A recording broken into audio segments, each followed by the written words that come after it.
जब मैं कांटी से विधायक था तो एक टीन के मकान में, कांटी पीएससी हमारा था, मरबन में कोई पीएससी नहीं था।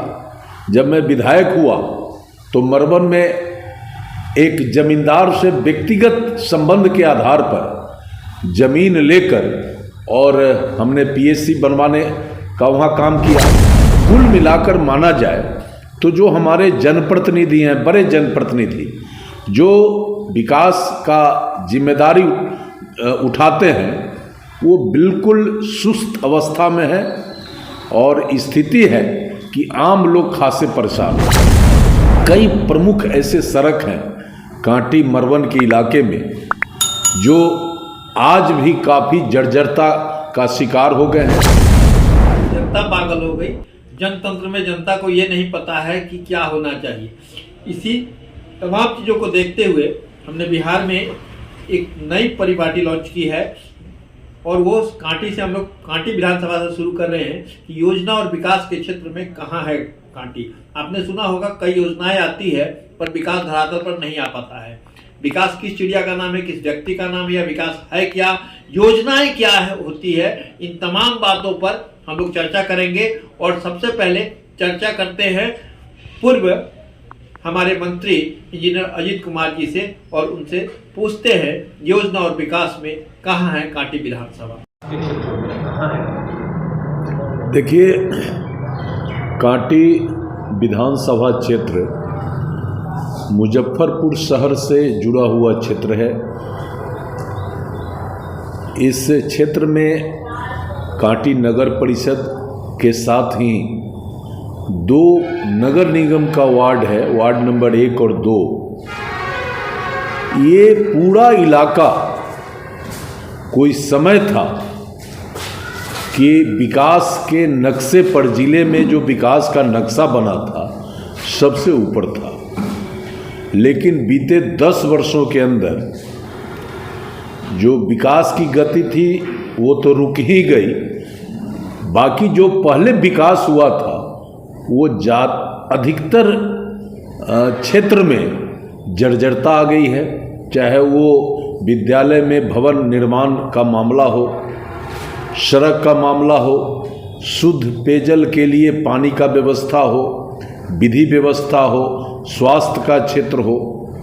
राज्य सरकार, केंद्र सरकार की योजना आती है, लेकिन सरजमीन पर जिनको जवाबदेही है उस योजना को एग्जीक्यूट कराने का मैं समझता हूँ कि केंद्र और राज्य सरकार के भावना के अनुकूल वहाँ काम नहीं हो रहा है।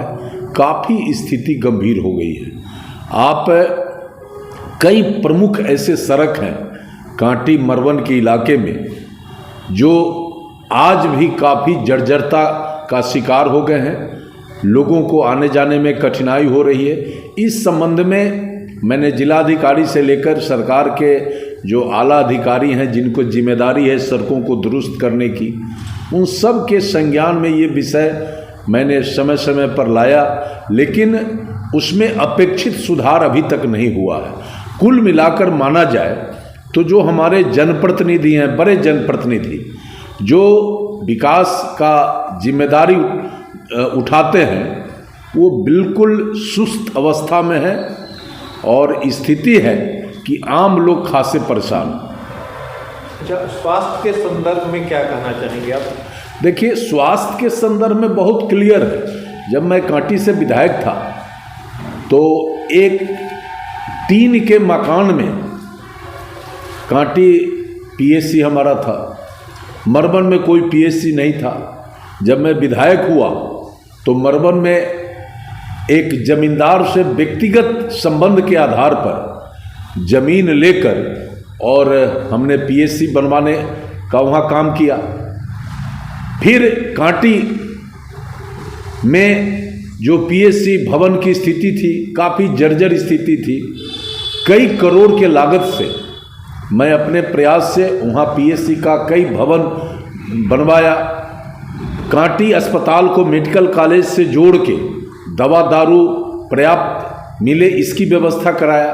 सारी व्यवस्था हमने संरचना दुरुस्त कराया था, लेकिन सरकार के सोच के बावजूद व्यवस्था में लगे लोग इतना लचर कर दिए वहाँ की स्थिति को कि आज सरकार हर स्तर पे आगे बढ़ रही है, प्रगति हो रहा है, लेकिन कांटी में अपेक्षित प्रगति नहीं दिख रहा है। आप तो वेल एजुकेटेड हैं, शिक्षा का आपको अच्छा ज्ञान है और शिक्षा के क्षेत्र में आपने अच्छा अनुभव भी है, अच्छी पढ़ाई भी की है। तो ये बताइए कांटी में जो अभी शिक्षा की स्थिति है वो कहाँ तक क्या? देखिए, कांटी में शिक्षा की स्थिति खराब नहीं है। हम अपने समय में कोई ऐसा विद्यालय नहीं था जहां भवन के अभाव में बच्चे खुले आकाश में पढ़ने को मजबूर थे। उन सारे विद्यालयों में अतिरिक्त वर्ग कक्ष बनाया, कई खेल का मैदान का मैंने निर्माण कराया, संरचना जो शिक्षा का था उसको मैंने दुरुस्त कराया। बाकी 10 वर्षों में किसी विद्यालय में जिस लेवल पर हमने भवन निर्माण कराया था वो नहीं हो सका है।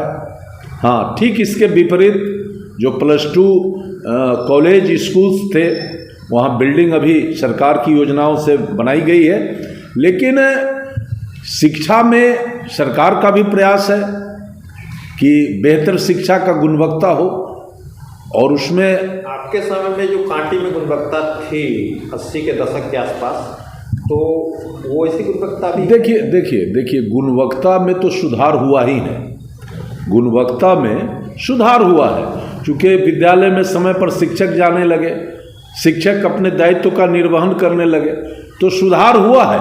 लेकिन जो जनप्रतिनिधि का जिम्मेदारी है वो जिम्मेदारी न शिक्षा के क्षेत्र में, न स्वास्थ्य के क्षेत्र में, किसी क्षेत्र में जनप्रतिनिधि की जिम्मेदारी परिलक्षित नहीं हो रही।